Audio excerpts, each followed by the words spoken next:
तर दुसऱ्या श्लोकमध्ये संजय उवाच. आता इथून पुढे संजयजी प्रश्नाचं उत्तर देतात. तर ते काय म्हणाले ते आता आपण बघू. सगळ्यांनी गीता हातात घ्या म्हणजे लक्षात येईल मी काय वाचते.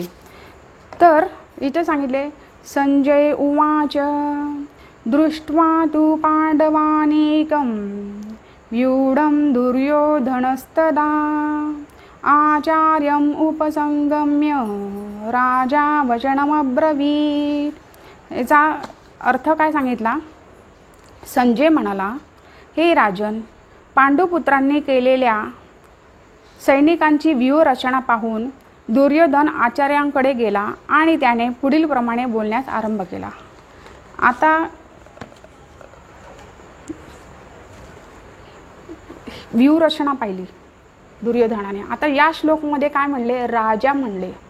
संजय काय सांगतोय, राजा. दुर्योधनाला राजा म्हणले. आता दुर्योधन राजा होता का, नव्हता.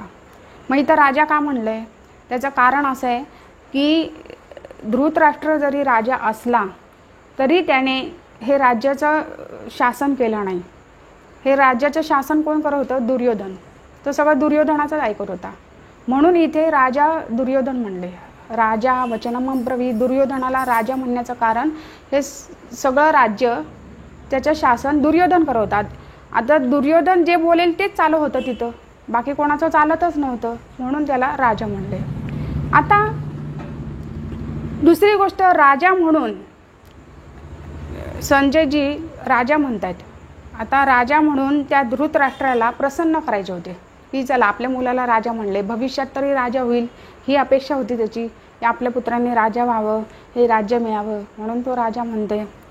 आता धृतराष्ट्र काय नाममात्र राजा आहे, नुसता नावाला आहे, काही त्याच्या हातात नव्हतं. कुठलाही निर्णय तो नीट घेऊ शकत नव्हता. पहिली गोष्ट दिसतच नव्हतं, नाममात्र. सगळं राज्य दुर्योधन बघत होता.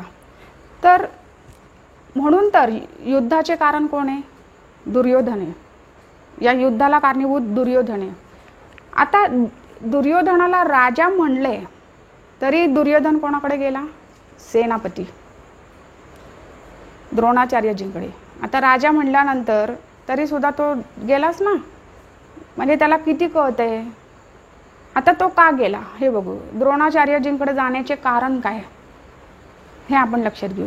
आता पहिली गोष्ट, भीष्माचार्य आणि द्रोणाचार्य या दोघांची इच्छा नव्हती युद्ध करण्याची. ते उभय पक्षपाती होते आणि त्या दुर्योधनाला तो भयभीत झाला होता, कारण त्यांनी पांडवांची व्यूहरचना पाहिली होती. पांडवांकडे 7 अक्षौहिणी सेना होते आणि कौरवांकडे 11 अक्षौहिणी सेना होते. आता 4 अक्षौहिणी सेना कौरवांकडे जास्त होते, तरी देखील हा दुर्योधन भयभीत झाला, कारण पांडवांनी ती व्यूहरचना अशी केली होती की ती विशाल सेना वाटत होती आणि त्यामुळे त्याच्यामध्ये भय निर्माण झाले. आणि दुसरं भय निर्माण होण्याचं कारण असं आहे की त्याला माहिती आहे आपण कपटीने वागलोय आणि हे धार्मिक आहे. किती केलं तरी सेना कमी असली तरी धार्मिक आहे ना. आणि अजून एक ते भय निर्माण होण्याचं कारण की तिथे श्रीकृष्ण भगवंत आहेत. भले ते निशस्त्र असो, त्यांच्याकडे श्रीकृष्ण आहे. आता इथे दुर्योधन द्रोणाचार्यजींकडे गेल्यानंतर त्यांच्या मनामध्ये पांडवांविषयी द्वेष भावना निर्माण करून देत होता. आणि काय केले, जेणेकरून आता हे उभय पक्षपाती आहे. द्रोणाचार्य आणि भीष्माचार्य यांना युद्ध करायचेच नव्हते, पण उभय पक्षपाती त्यांचं पांडवांवर विशेष प्रेम आहे.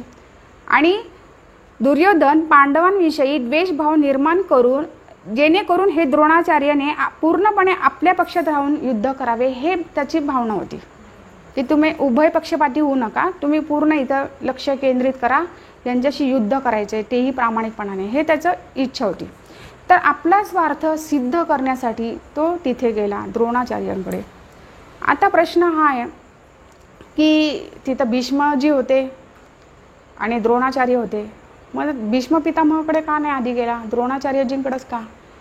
तर द्रोणाचार्य हे गुरु आहेत, गुरु या नात्याने पहिले त्यांच्याकडे जाणं योग्यच होते. आणि भीष्मजी काय आपले पितामह आहेत, त्यांना आपण नंतर समजूत काढू, ते आपले कुटुंबातलेच आहे, या उद्देशाने त्याने पहिले द्रोणाचार्यजींकडे गेला. तर द्रोणाचार्य जे आहे यांचं अर्जुनजींवर विशेष प्रेम होतं. शिष्य आहे ना, प्रिय शिष्य आहे. आणि भीष्म तर पितामह आहे आणि त्यांचंसुद्धा पांडवांवर विशेष प्रेम होतं. आणि त्या दोघांनी प्रामाणिकपणाने युद्ध करावं म्हणून ते पांडवांविषयी द्वेष भावना निर्माण करून, जेणेकरून द्रोणाचार्याने उभय पक्षपाती न होता पूर्णपणे कौरव पक्षातून युद्ध करावं ही भावना होती दुर्योधनची. म्हणून त्याने तिथं गेला आणि पांडवांविषयी काय बोलू लागला हे पुढच्या श्लोकमध्ये. तर पुढच्या श्लोकमध्ये काय सांगितलं,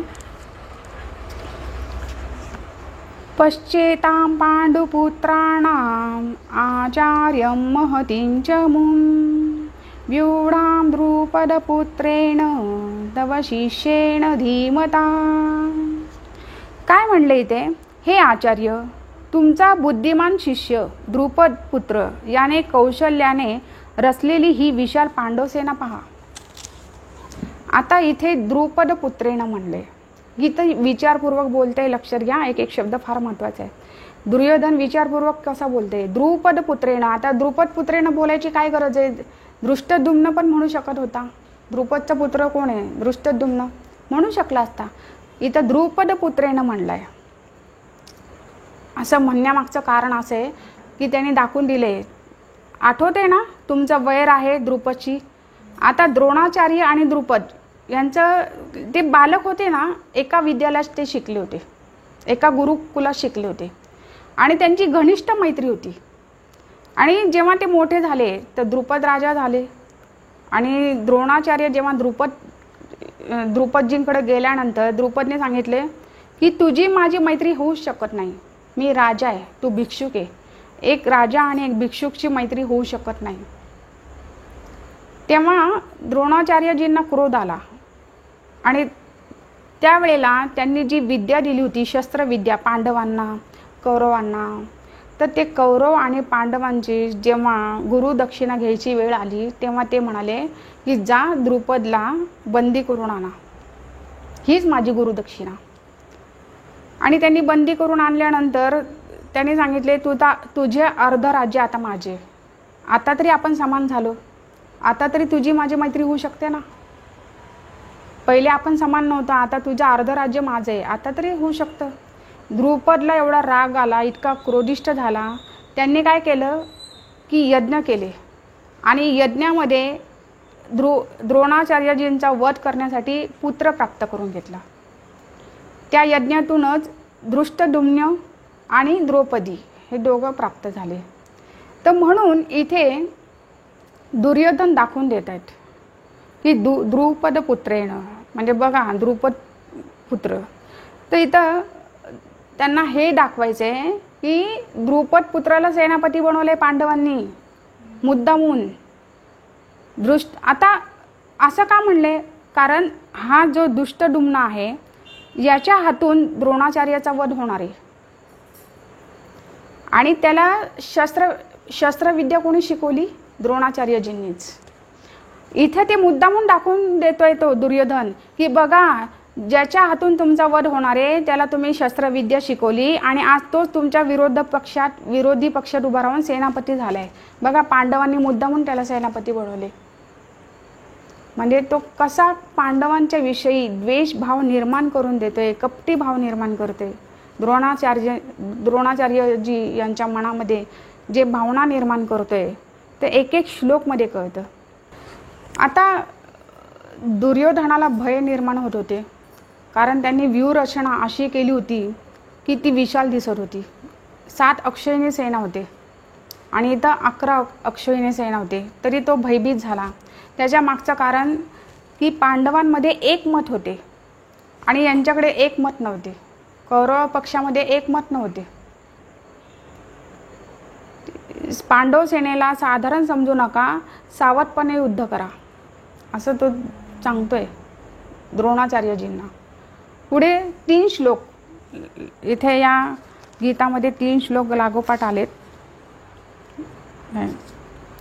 आता या 3 श्लोकमध्ये त्यांनी जे महारथी आहेत पांडव सेनामध्ये जे महारथी आहेत त्यात पुढच्या 3 श्लोकमध्ये महारथीचे वर्णन केले.